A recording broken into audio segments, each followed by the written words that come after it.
All right, we are back with part 2 because it was just getting way too long to be one big segment. And we didn't want to bore you all. Still lots of good gear to answer. All right. What's the story of Eliza getting into radio? How did you end up with Hamish and Andy, etc.? I love radio. Okay, I'll try and make this quick. So I just liked the idea of radio, and that's when I decided to move from Adelaide to Melbourne. I moved to Melbourne not knowing anyone, didn't have a job. As Lib sort of started to mention, I just started emailing program directors of radio stations and said, can I come and meet with you? I'll take any job. And I eventually got my foot in the door in a radio station and then moved into producing and then ended up at a radio station where Hamish and Andy worked at. The show I was working on at the time, which wasn't Hamish and Andy's show, that was moved to a different state. And so I was sort of between shows, and they needed additional help on the side, more as a personal assistant role. And because I knew the industry, that was appealing. Someone from their team just approached me and said, would you ever consider helping out the boys, not in a producer capacity, which I was working in, but more of an assistant capacity? And I said yes in my head, thinking I'll do it for maybe a year. Yeah. I liked the idea of job stability and stuff, but it wasn't the area I wanted to work in. It turned out that personal assistant life is more suited to me than producing life. And you were there for 10 years. Yeah, I ended up staying with the boys for 10 years. Because producing, you have to be quite creative, whereas personal assistant, It's like organisation, and attention to detail. I felt like that was my strengths. And also Hamish and Andy, they're just the best. I couldn't leave. It took the block for me to leave, and I didn't have to leave then, but I thought, after 10 years, maybe it's time to move on. And also Hamish had moved into Sydney then, so I was sort of only looking after Andy, and they are so supportive of everything I do now, and you've got more of a friendship with them now, which is nice. Like, you've just got a different dynamic. And yeah, oh my God, it's like being in the presence of sheer geniusness. Like, I can't even tell you. They're exactly what you dream and hope that they would be. They're the best. What happened to your relationship with Carly and that dating podcast? So I think I mean Carly from your friend that was on MAFS. Okay, so I was a bridesmaid for my friend Carly on Married at First Sight. Her and I then did a dating podcast called Finding a Unicorn, because it's really hard to find a guy that is decent, as a lot of you would know, and so they're called unicorns, very rare. And we did that for, I want to say, almost 2 years. COVID slowed us down because we weren't able to go and, gather to record because we had those radius restrictions in Melbourne where you couldn't travel. And then she moved back to Adelaide because she had a baby. She's from Adelaide as well. So the premise of the podcast wouldn't really work. So maybe you talking about your dating, but then she's got a partner and a baby, dating. So it's a bit hard. But it was a great time, and it just sort of fizzled, essentially. What subjects, issues are you most passionate about? You go. I mean, for me, I feel like I say this stuff all the time and it's so obvious, but yeah, the health, well-being, fitness space, I really love and passionate about. I enjoy doing it. I enjoy learning about it. I enjoy teaching sort of others, I guess, what I know.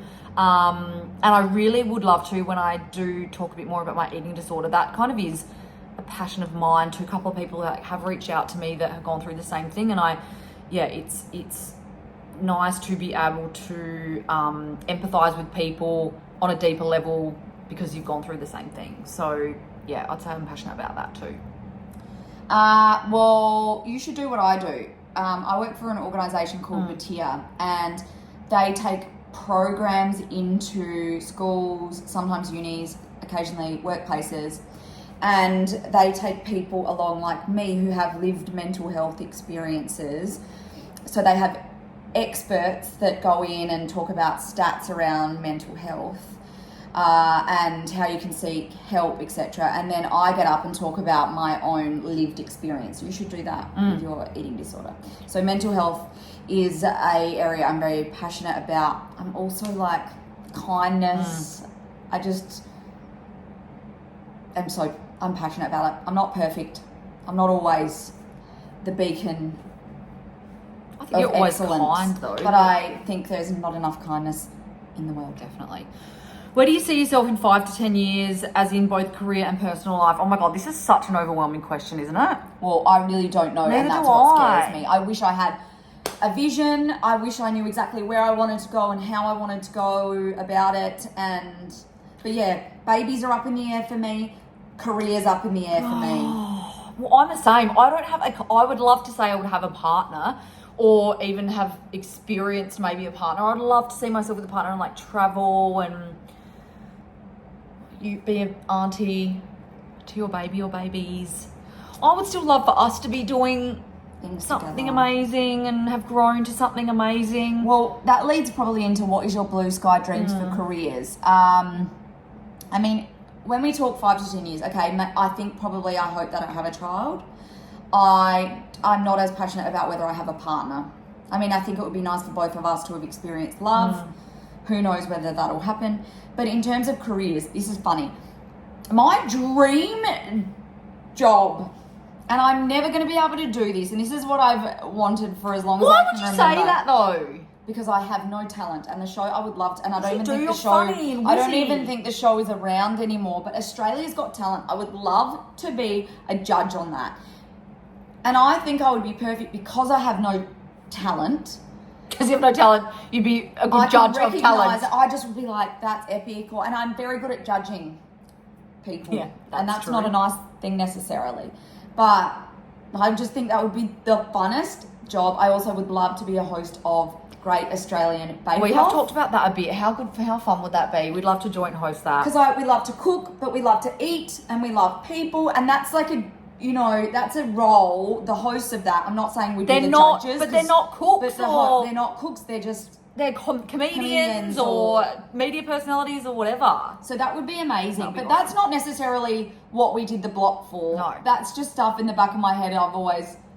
We actually didn't think anything would come from the block. But isn't it funny though? Because when we did the block, we actually really enjoyed that side of it. I think that's what the show brought out in us a bit, is that we really loved the entertaining side of things and people Yes. resonated with us. So I think that's why we'd love to do more TV things together, because we just love the dynamic of it. And it's funny because people would be asked on the block on our season, other contestants, what do you want to do? And they would say renovating. But radio hosts or hosts of shows, and Liberty and I just used to look at each other and we're like, you should not have come on here for that. Yeah. And we were like, nothing. We just needed to get ourselves off the couch. We just were so set in our ways. We just wanted a life challenge. It wasn't even about money for us, honest to God. So that has never been a thing, but it's just, I don't know. I don't know, career-wise. Like, we're just so confused about what to do. I think, the block showed us, hey, maybe we have a thing together. This is cool. The podcast is amazing. We would love to do more with it. But we're not really getting any But opportunities. we're also okay if that doesn't happen. What TV shows would you hate or love to go on? I mean, we'd love to do, again, like I said, together something. So we do, Amazing Race. We would do things like I'm a Celebrity. I think you should go on Celebrity MasterChef if they ever have one, because you're such a good cook. You always say, what do you say I should go on? SAS, No. The Summit, I don't think Survivor. She says I should go on Survivor. I have no game in the strategy But area. you say that, but your strategy would be, you haven't watched enough of it. Because some people sort of fly under the radar. You'd be an asset athletically. You would chip in because you're a hard worker and you're smart enough and savvy enough to have good relationships. You'd form alliances. You need to watch more I think Survivor. You're not conniving, so you'd struggle. Yes. You'd struggle to stab people in the back, but you don't have to stab people in the back. I would. Did you say MasterChef for me? Yes. Okay. I would. MasterChef, yes. Big Brother, I would Yeah, love that'd be in the so old fun. school form, Yes. not the new school form. I'm a Celebrity. I wouldn't like to do it, but I would love the relationship side yeah. of it. Gogglebox, I would love to do. Fun. Amazing Race, I would struggle with, but I think it would be an amazing experience. But Survivor, no. SAS, no. The Summit, no. And then any dating shows, so like MAFS. Married at First Sight, no. Dating Naked, Love Island, any of that. I'm someone, I need truth and justice, and I really struggle mentally if I can't see that come to fruition. Fairness is key. And so mental health wise, another TV show I think I would struggle with if it's about drama But and also, connivingness. we would only go on something if we can be ourselves. That's what we yes. loved about the blog, was that we could be and were celebrated for being completely ourselves. We wouldn't go on something that we know could be spun or, that we would be made to be something that we're not. Correct. Do you girls get recognised? Not enough, Eliza would say. Not enough.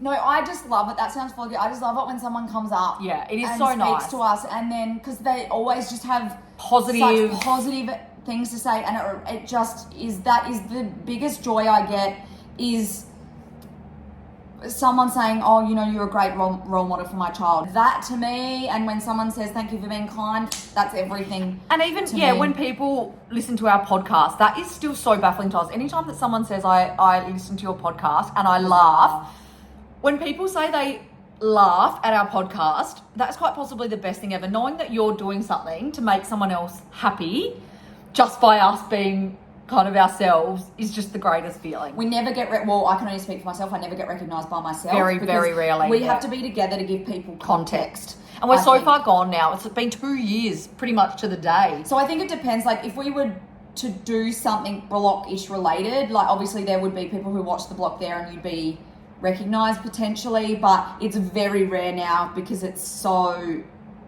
The show was a while ago now, and we just get did I go to school with you, or did I work with you, or... And you have to be like, oh no, but did you watch the block? Oh, you feel like such a flog.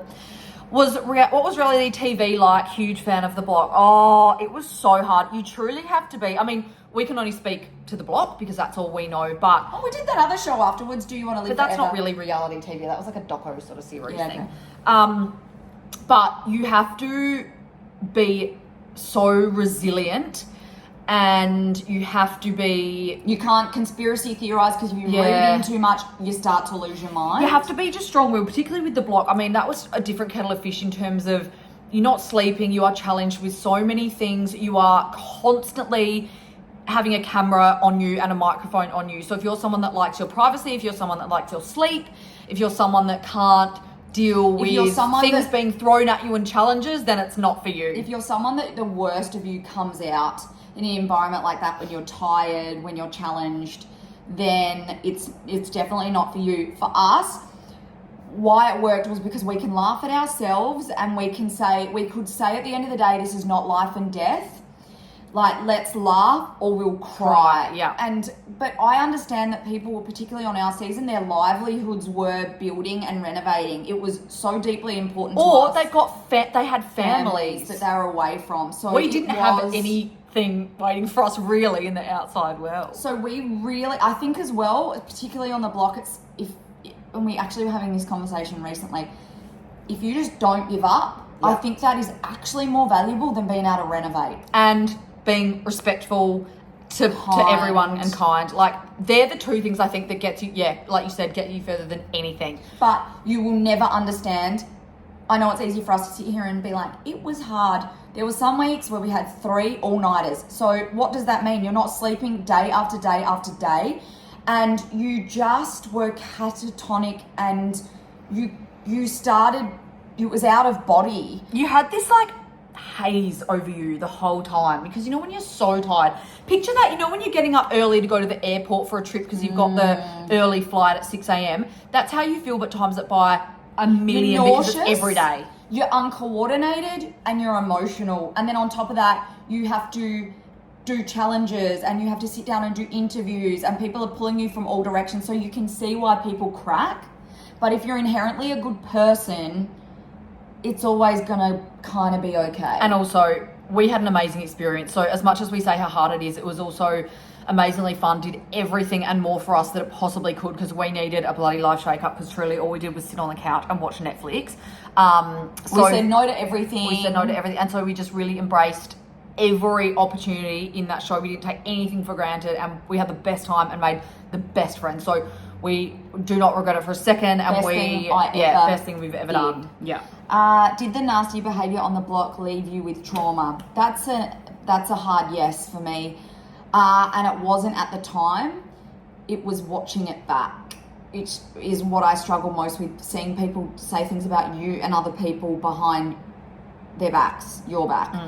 Because, again, I want justice, I want fairness, and I just wanted to stand up for people when I saw something wrong. And again, I wasn't always doing the right things, but I tried my best and I went in with kindness. So when other people weren't doing that, I just wanted them to have to own it and pay and answer back and explain. And when the moments happen and passed, you can't do that. So I was then being asked these things on radio shows or whatever, and you were reliving everything again.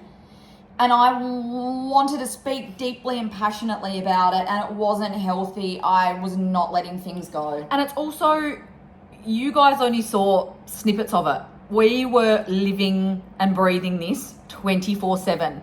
So what people saw wasn't the extent of it, and even post-show and all that, it oh my God. was still bad. You want to give context Yes, you want around to give everything, because context. you're seeing, we're filmed 24/7, 7 days a week, and you are seeing such a small part of snippet. it. And also, the other thing I will say is that in everyday life, we just don't deal with people like that. And if we come across people like that, you just cut them, or you don't deal with them, or, you know, in a workplace, they're gone. Or you can report them. Yeah, like things like that. But when you're dealing with people like this on a show like this, you're living next door to them and doing stuff with them every single day. You cannot escape it. And you're constantly, even afterwards, you know, you're doing appearances and all that sort of stuff. So it makes it really hard. You can't escape from it like you normally would in everyday life, because we've got such good, amazing people, supportive people around us, and we always have family, friends, colleagues, that we're just not used to living in a world like that, where we have to deal with people like that. And it was really hard when I didn't understand someone. I wanted to understand where they were coming from, and Lib was like, these are just different people. You will never understand. They don't want you to understand. Move on. Also, a last quick thing to mention is, I reckon we were with these people for 10 months as well. Like, between filming and when we finished having to do all your obligations, because you come back for auction after it's gone to air. That's a long time to be with people that you don't. That you don't click with. Are parts of the block scripted? I think scripted's a strong word. In the moment, we chose not to conspiracy theorize. We were given that advice, which I'm and it so was the best glad advice.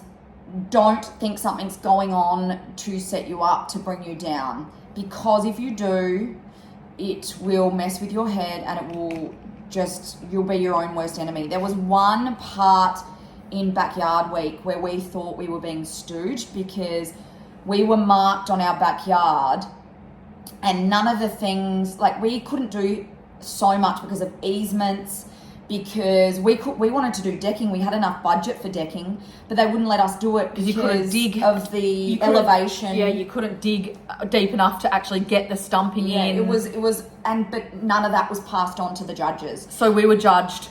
On, you should have done a deck. And we were like, we wanted to do a deck. We couldn't do a deck. And we were like, why weren't they told that? Why were we given a low score? So we thought that was setting us up. We thought that was deliberate. And we were so angry, especially because our landscapers, we had two of them, they were 19 and 20. And we just wanted them to do so well. And we were so proud of it. And we were just upset for them. We were so devastated for them. We reckon because we were confident, you want us to be upset here. But we chose to move from it and not get stuck in it, because otherwise it would have cooked us, because we started getting upset and we lost that joy fun environment, which is what we were there. But again, I can only speak for us, but we were never told by production or anyone to act in a certain way, to say anything specific. Like, the only thing, there's little sponsor integrations and that kind of thing that you might have to just like walk into Beacon again if you didn't get the right shot for that. But we certainly weren't told. Obviously, when you're doing your interviews at the end of the day and stuff, they're gonna probe you and ask you questions about something that's gone on that day that might be controversial or whatever. That's all part of the show. But we were never ever told to do or say anything that we weren't already just doing anyway. We were completely ourselves. And my experience being on Married at First Sight briefly as a bridesmaid, the interview experience process there was much different to the block. On Married at First Sight, what I experienced was like leading questions and continuing to ask you the same thing. Very produced. Until you get what you want. And then you can sort of, when you watch, you can sort of hear and see a lot of editing. But on the block, it wasn't like that. And what we saw, we truly believe was a honest depiction of what took place. So we struggled when people would say, You're only showing the bad side of us, or you've removed the context. How have you given them enough bad stuff side for of 12 you weeks. to film 12 weeks of episodes? There must have been a lot of bad side of you, if that's all they're saying. Couple more block questions. Is it hard on the block? And with Scotty Cam cool? I think we've touched on how hard it is already. It's horrifically hard. Scotty Cam, we absolutely loved. He is like the TV dad on the block. He's no bullshit. He's no, but yeah, we loved that. He was tough love, which we absolutely needed. Like there were times where he was like, no more cook tuners and you need to do something about your builders and all that sort of stuff, which we just wouldn't have done otherwise. But God, he's a fun bloke. You show respect to him Yeah, and the he crew, gives it to you back. or he's not a fan Yeah, of you. yeah. But you also, you give respect, you earn respect. Even though he says to us, if he saw us crossing the street, he would go run in the other direction. It's obviously a joke, but he's awesome. He's so much fun. He's such a family guy. He just adore. He's got the most beautiful wife, Anne, and he his loves kids. his wife. I mean, obviously his kids, but oh my God, we were somewhere and had been at a dinner with Scotty and his wife Anne, and then we were all meeting again a bit later in the night, and they were there first when we walked in, and they were like holding each other and like kind of smooch. I was like, oh my God, I'm dying. My favourite thing about Scotty is when he goes, no, Can we do this? no. Anyway, what did you do with the money from the block? Well, we did an amazing European trip with Steph and Gian last year. We really treated ourselves. We flew ourselves business class, and that was just our little Once treat. in a lifetime. Yeah, that was our treat. We wanted to do, I mean, we definitely wouldn't have done that if we didn't win the amount of money that we did. No, you cannot justify that. No way. A lot of geriatric issues. So I froze my eggs again, like colonoscopy. I had hip surgery. But I got I've been seeing podiatrists and varicose vein specialists to help with my water retention, and getting, what are those things you put in your shoes made? Orthotics, and it's quite fun. All we do is I just feel like we literally spend our money on physios, surgeons, specialists. I don't know how people afford. Honest to God, if I didn't have the money, we wouldn't be able to do. I probably wouldn't have been able to do hip surgery. I'd be borrowing money from our parents. We're very, very, very lucky but truly, if you're going to spend money on anything, your health should be number one. Yeah, and also like the rest of the money, we do actually have a little mild now fire in us to renovate again. But besides that, right now the money is in a high interest account while we figure out where our life is going. Did your careers change after the block? How, besides being content creators? God, that's very generous saying we're content creators. So we both sort of left our, you fully left your job. That was a decision you had to make, and I took time off my job, went back for a bit after, but it was so hard because you were doing it full time. I know. And you could not do that. It was, and I was just, my boss was so incredible, letting me take time off and stuff. But in the end, I was like, I just can't keep doing this to you. It's just not fair. In terms of when the show was airing, we'd be doing so many sort of interviews and trips to Sydney, radio interviews and sponsor events and all that sort of stuff, which is part of what you have to do.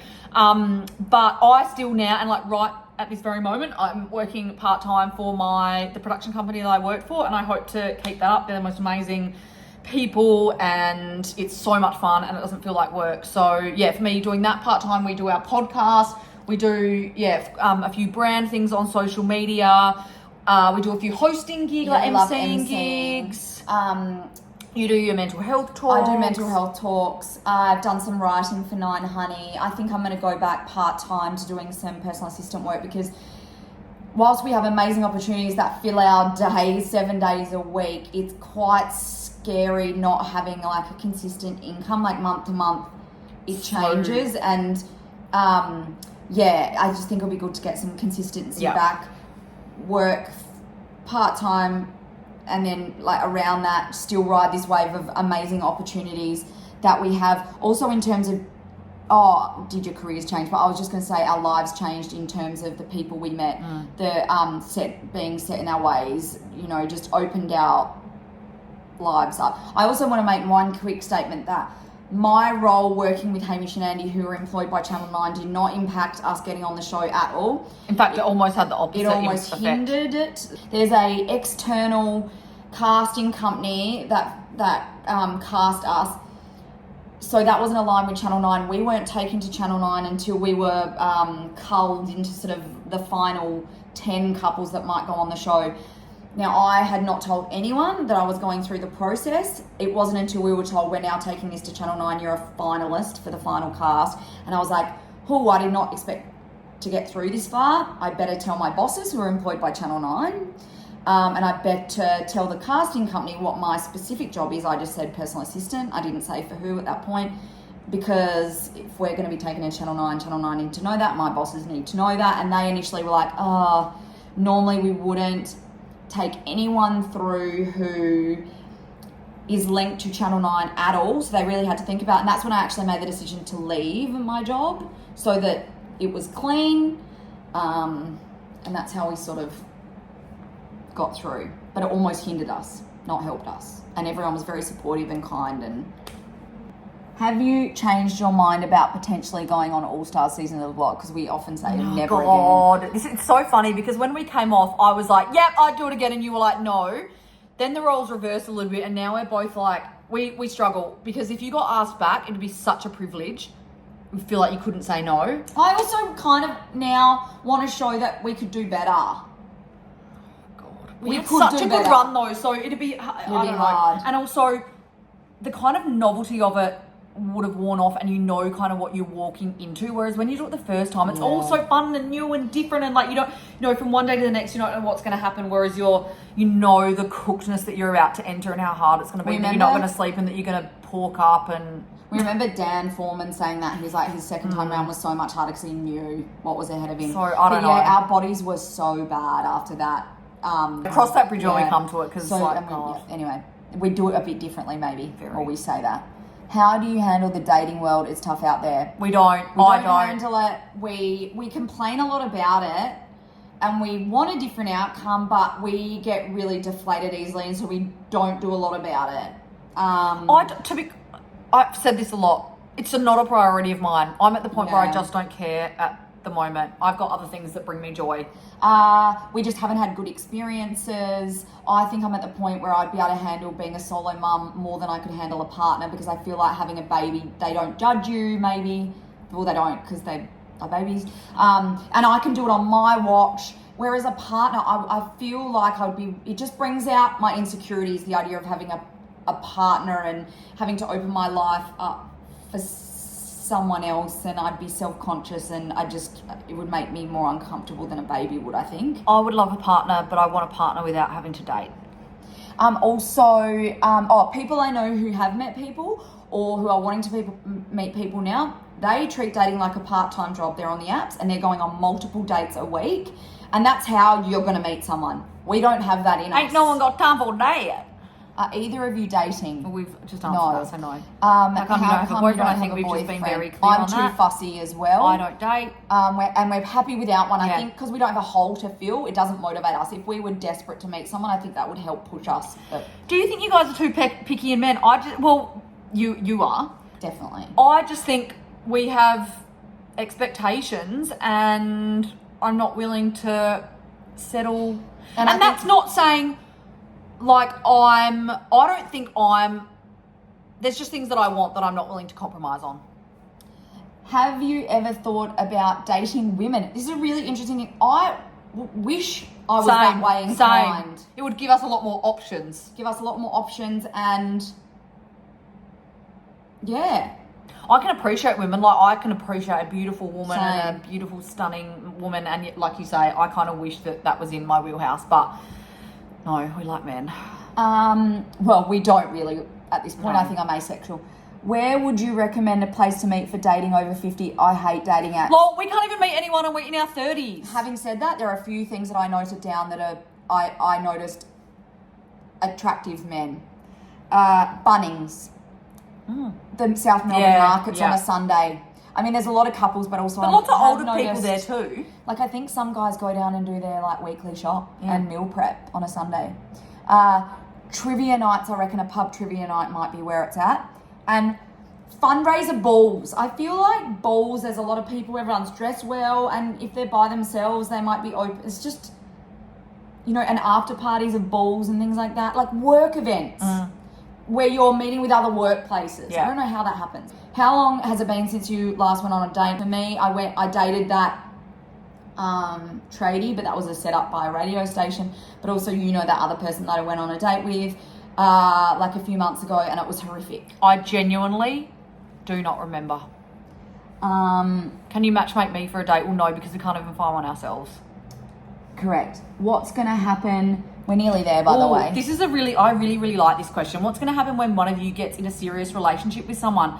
Well, it will change things a lot because our brand is that we're single and desperate and that we're sisters and we live together and we do everything together. Brand is how you explain it, but at the same time, that's just who we are. Like, that's where we get our content. Yeah. And so it will be weird, but then I also think we'll have a whole new world of content when we start dating. Yeah, totally. And to be honest, like I would be so happy for Eliza. There's no part of me that'd be like, oh, why didn't I get one first? Like I would genuinely be so happy for you. Yeah, same. I want that for you a lot. But it would be weird having another person here because we live together, obviously. But also, I think it'd be cool. And also, we're so not used to seeing that in one another or ourselves. Like I'd be like, who the hell am I? I'm not someone that has a partner ever. I just can't imagine it, and taking so them to weird. family functions and stuff. I just think weird, so but weird. how amazing as well. It would be so amazing someone caring about you that much to make sure you get home and bring you treats and buy you flowers on Valentine's Day maybe. I've just never had that. Any tattoos? Any spider? What spider legs? I don't know. Spider legs. Any what the hell tattoos is have that? spider legs. We both got this block tattoo, which we wish we got this way, but we got this way because it looks like an arrow, a downward arrow. It's supposed to be a little It's a little house. So all of the contestants and some of the production crew all got little house, which I'm actually so glad we got because it's a nice little memento of our time there. But we purposely got it so we could wear it under our watches, and that's it. That's all we've got, and we were nervous doing it because our dad's a GP and he sees a lot of people with bad reactions to tattoos and like having hepatitis and stuff. So it was heartbreaking, that one to him. Have yous always been close? Have yous always been close? Also, if anyone knows what spider legs are, can you let us know? Yeah. Have you always been close? We were close when we were kids. Then we sort of went through a bit of a phase where we weren't. Because we were like teenagers and stuff. Interests changed and like, when you both know each other with your group of friends. And then, I don't know, like it's weird because we're so different at the moment. But I guess you could say we're close just because we do everything. We live together, we socialise together, we work together. So if you want to look at it that way, we're close. But truly, I don't think if we weren't sisters, we wouldn't be the type of people that would be friends. We're just too different. We're so different. But we balance each other out beautifully, and that's why the sort of like content side of things works. Eliza, don't hate me, but love to see you go shorter with your haircut. Long bob would look awesome. You sort of have before though gone short, haven't you? Like shorter. This is probably the shortest because my hair's so thin.